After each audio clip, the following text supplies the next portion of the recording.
CCS would help you to self-certify and comply easily with labor laws through online Shram Suvidha portal facility. 6.5 lakh व्यवसायों को आवंटित किए गए unique labour identification number. श्रम सुविधा portal, अब व्यवसाय करना हो गया और भी आसान।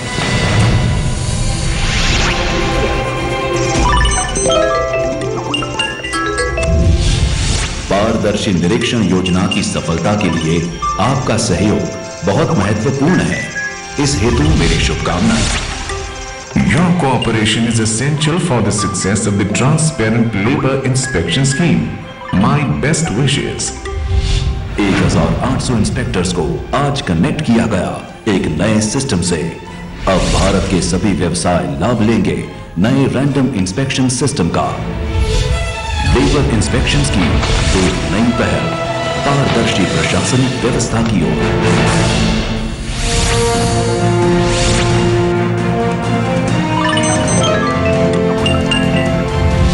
कर्मचारी भविष्य निधि में पोर्टेबिलिटी की श्रम सुविधा पोर्टल का लॉन्च हो चुका है।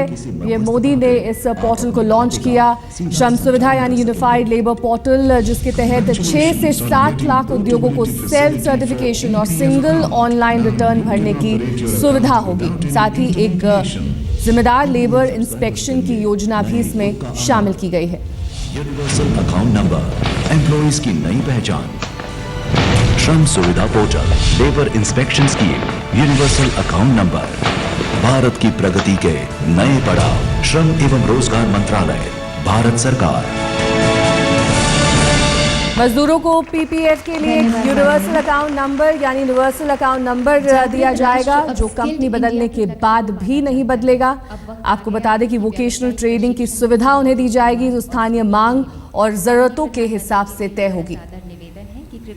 नेशनल ब्रांड एम्बेसडर्स इस कार्यक्रम में सभी 35 राज्य और केंद्र शासित राज्यों के स्वास्थ्य श्रम मंत्रियों के साथ साथ 60 से अधिक सचिव स्तर के अधिकारी हिस्सा ले रहे हैं। कई पीएसयूज और करीब 64 सीईओ और बीमा कंपनियों के 20 से ज्यादा शीर्ष अधिकारी भी इस कार्यक्रम में शामिल हैं।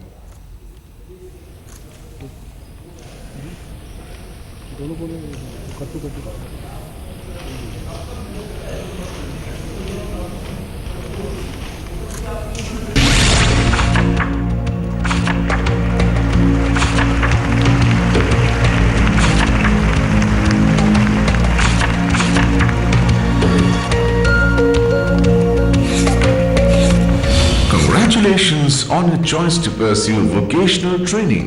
Come, let us realize our mission, make in India. औपचारिक तौर पर पोर्टल लॉन्च किया जा चुका है और कार्यक्रम शुरू होने के साथ ही लाखों एसएमएस भी भेजे जा रहे हैं ताकि इस योजना के बारे में सूचना दी जा सके। श्रम मंत्रालय ने संगठित और असंगठित क्षेत्र के मजदूरों के लिए इस महत्वाकांक्षी कार्यक्रम की जमीन तैयार की है। मोदी के अलावा श्रम मंत्री नरेंद्र तोमर और साथ साथ स्वास्थ्य मंत्री हर्षवर्धन, वाणिज्य मंत्री निर्मला सीतारमण, कलराज मिश्र और सर्बानंद सोनोवाल भी कार्यक्रम में शामिल हैं। हम आपको बता दें कि देश भर के 4.2 लाख आईटीआई स्टूडेंट्स को प्रोत्साहित करने के लिए उनके पास एसएमएस पहुंच चुका है। धन्यवाद माननीय। तो जैसा कि हमने आपको बताया कि लाखों एसएमएस भेजे जा चुके हैं जो इस पोर्टल के बारे में जानकारी दे सके। आधार कार्ड से जुड़ेगा पीएफ नंबर, ताकि अगर कोई कर्मचारी एक कंपनी छोड़ता है उसके बाद भी उसका अकाउंट जिसमें उसका पीएफ जमा होगा वो वही बना रहेगा। ट्रेनिंग के राष्ट्रीय ब्रांड एम्बेसडर्स को सम्मानित करके पूरे राष्ट्र के ट्रेनीज का उत्साह वर्धन करें। माननीय, इसके लिए कृपया मंच के सामने आने की कृपा करें। हम माननीय मंत्री श्री नरेंद्र सिंह तोमर, माननीय राज्य मंत्री श्री विष्णुदेव साय और सचिव श्रीमती गौरी कुमार से भी निवेदन करते हैं कि कृपया वे भी इस कार्य में सम्मिलित हों। इन राष्ट्रीय ब्रांड एम्बेसडर्स को मिल रहा है सर्टिफिकेट और स्मृति चिन्ह।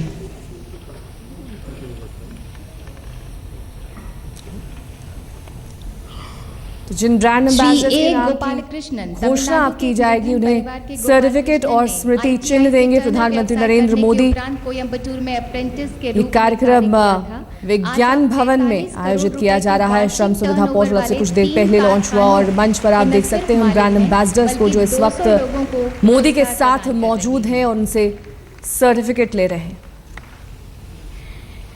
श्री के कनगराज, गरीब परिवार के कनगराज ने ITI से डीजल मैकेनिक व्यवसाय में प्रशिक्षण प्राप्त किया। 1982 में अप्रेंटिस कार्यक्रम के उपरांत आपने ONGC लिमिटेड में सहायक तकनीशियन के रूप में कार्य किया।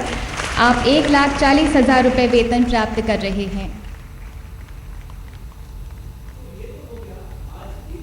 तो आपको बता दें कि दीनदयाल उपाध्याय के नाम से इस योजना की शुरुआत की गई है। योजना के तहत श्रमिकों को लेबर आइडेंटिफिकेशन नंबर भी दिया जाना है और तमाम तरह की सुविधाएं इस पोर्टल की शुरुआत के साथ संगठित और असंगठित मजदूरों को ध्यान में रखकर दी जाएंगी। 80,000 रुपये है।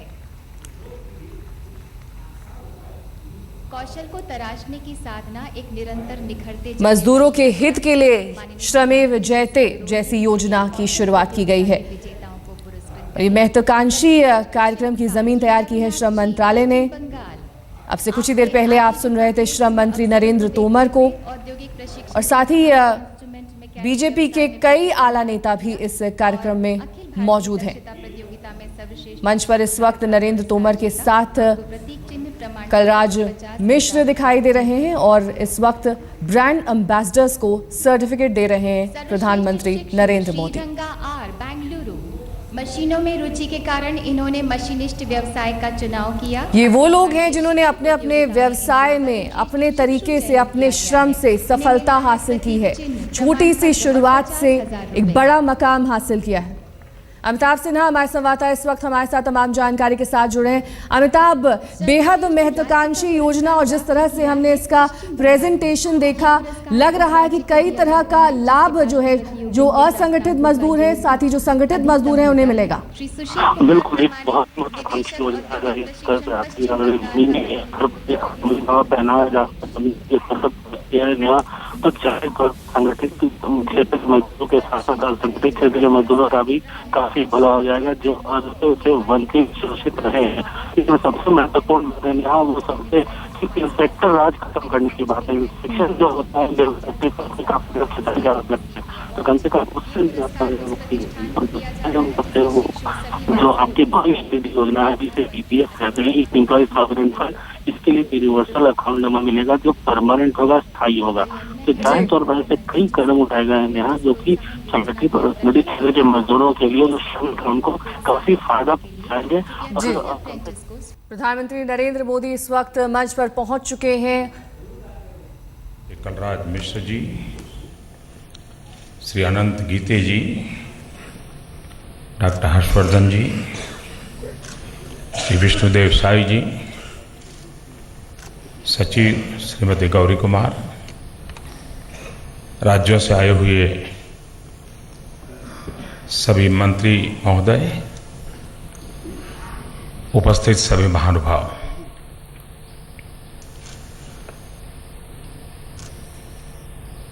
श्रम एव जयते, हम सत्यमेव जयते से परिचित हैं। जितनी ताकत सत्यमेव जयते की है उतनी ही ताकत राष्ट्र के विकास के लिए श्रम एव जयते की है। और इसलिए श्रम की प्रतिष्ठा कैसे बढ़े। दुर्भाग्य से हमारे देश में वाइट कॉलर जॉब उसका बड़ा गौरव माना गया। कोई कोट पैंट टाई पहना हुआ व्यक्ति घर में दरवाजे पर आकर के अगर बेल बजाता है पूछने के लिए फलाने भाई है क्या, तो हम दरवाज़ा खोल कर आइए आइए बैठिए बैठिए क्या काम था।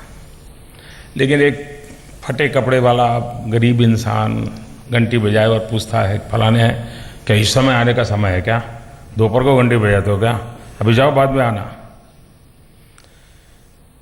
हमारा देखने का तरीका, सामान्य व्यक्ति की तरफ देखने का तरीका,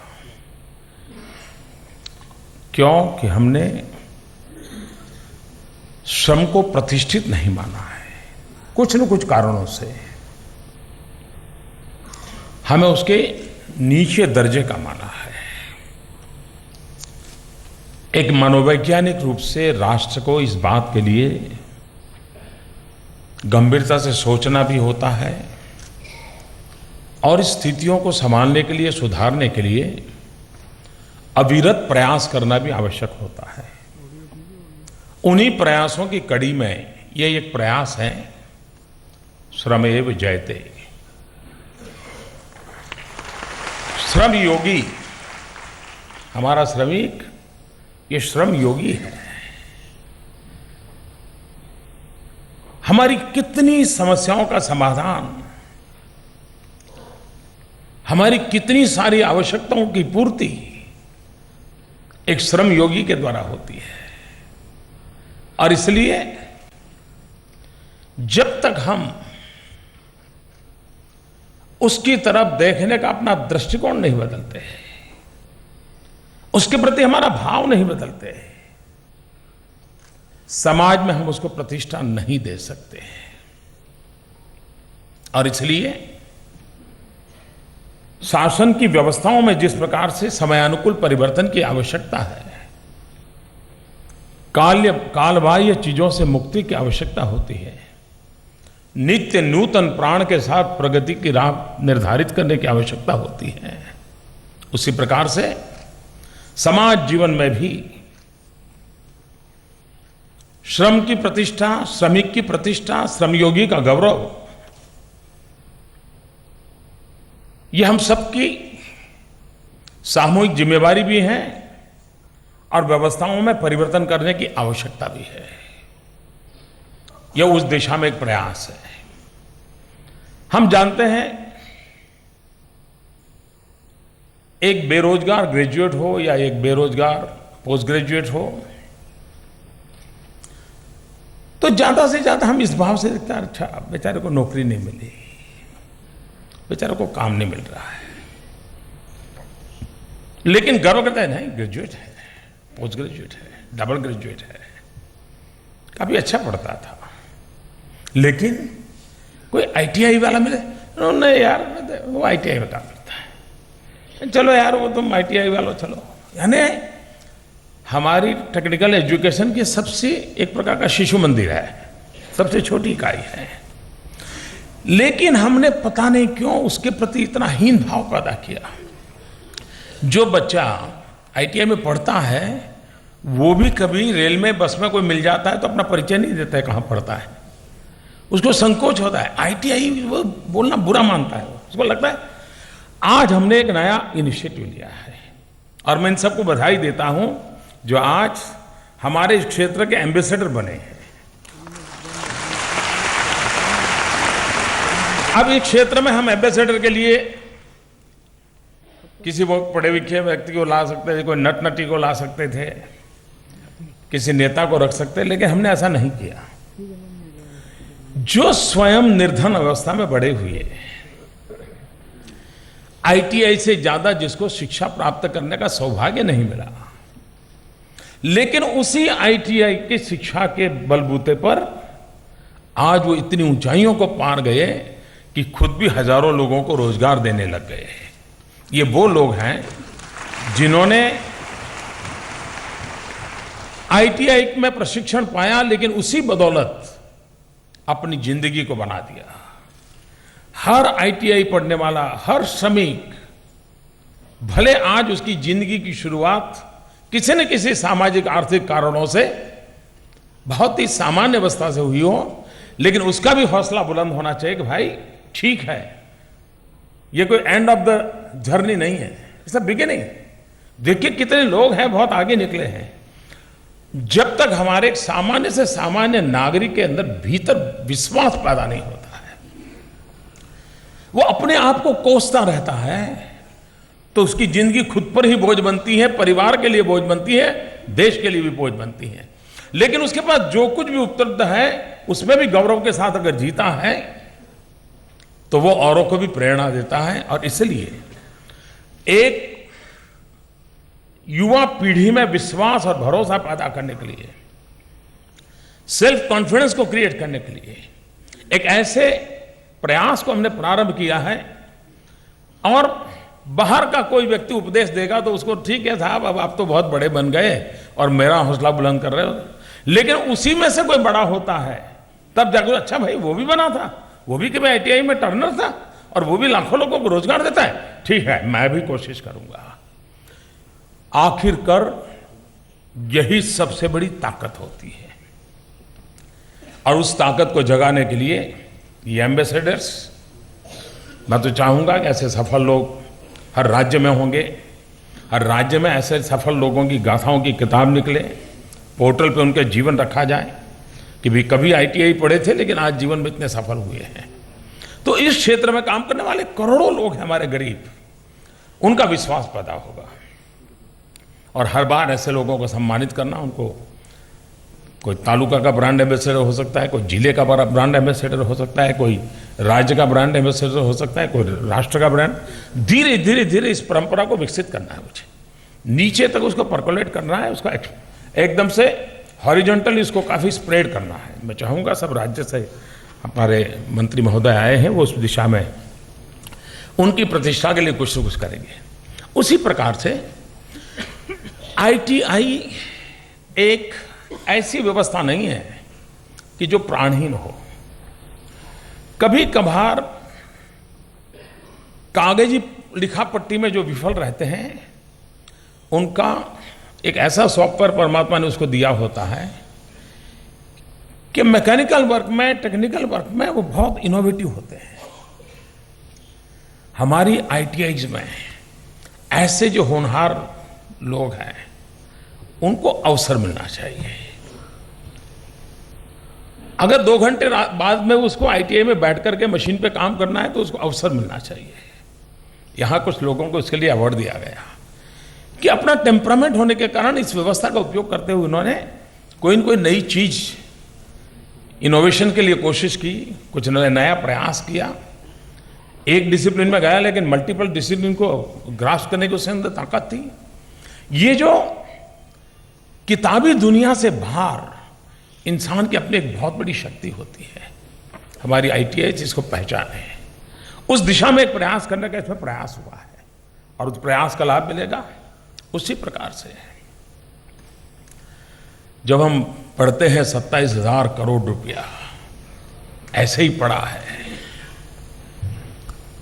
तब ज्यादा से ज्यादा 2-4 दिन अखबार में आ जाता है सरकार सोई पड़ी है, नेता क्या कर रहे हैं, भाषण कर वगैरह वगैरह, लेकिन उसका 27,000 करोड़ का कोई उपाय नहीं निकलता है। पड़ा है क्या क्या करे साहब, कोई लेने वाला नहीं आता है। मैं हैरान हूं, हमारे देश में मोबाइल फोन, आप स्टेट बदलो वो नंबर चल जाता है, आप दूसरे देश चले जाओ नंबर बदल जाता है। सर्विस प्रोवाइडर इस राज्य में है, दूसरे राज्य में नया सर्विस प्रोवाइडर है तो वो प्रोवाइडर आपका कनेक्टिविटी दे देता है। मोबाइल फोन वाले के लिए सब सुविधाएं हो सकती हैं, एक गरीब इंसान नौकरी छोड़ करके दूसरी नौकरी पर जाए, उसको वो लिंक क्यों नहीं मिलनी चाहिए।